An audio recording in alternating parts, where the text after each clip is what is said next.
ఇప్పుడు ఆదోని మండలం కర్నూలు జిల్లా పెద్దతోపురం గ్రామంలో ఈ అవేర్నెస్ ప్రోగ్రాం ఏ జీవిని చెప్పకూడదు, ఏ జీవిని హింసించబడకూడదు, ప్రతి గ్రామము సుభిక్షంగా ఉండాలి, మానవాళి జీవరాశులు సకల జీవరాశులు ఆనందంగా ఆరోగ్యంగా జీవించాలనే లక్ష్యంలో భాగంగా బ్రహ్మర్షి పితామహ పత్రిజీ లక్ష్యంలో భాగంగా విశ్వమంతా లోక కళ్యాణార్థము సుభిక్షంగా ఆనందంగా సుఖశాంతులతో జీవించాలనే ఈ లక్ష్యాన్ని ప్రతి ఒక్కరూ పాటించి ప్రతి ఒక్కరు ఆరోగ్యంగా ఆనందంగా జీవించాలని, ప్రతి ఒక్కరు శాకాహారిగా మారి ప్రతి ఒక్కరు ధ్యానం చేయాలని సంకల్పంతోన ఈరోజు ఈ కార్యక్రమం తలపెట్టడం జరిగింది.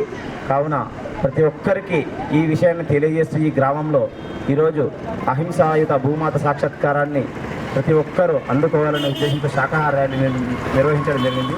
ఈ కార్యక్రమము ఆదోని, కోసిగి, కురవనపేట, గనేకల్లు, ఎమ్మిగినూరు, రాయచూరు మరియు ఇతర చుట్టుపక్కల ప్రాంతాల నుంచి పిల్లల మాస్టర్ల యొక్క ఆధ్వర్యంలో అద్భుతంగా నిర్వహించుకోబోతున్నాము. దీనికి ప్రత్యేకంగా ప్రజలలో ఈ యొక్క చైతన్యం నిలుపాలనే ఉద్దేశంతో ప్రతి ఒక్కరికి ధ్యాన కరపత్రాలు, శాకాహార కరపత్రాల ద్వారా మరియు స్లోగన్స్ ద్వారా ఈ ర్యాలీ నిర్వహించుకోవడం జరుగుతుంది. దీనికి ఇక్కడ ఎన్నో ఊర్ల నుంచి విచ్చేసిన పిల్లల మాస్టర్లందరికీ ప్రత్యేకంగా ధన్యవాదములు, చాలా కృతజ్ఞతలు. Thank you masters.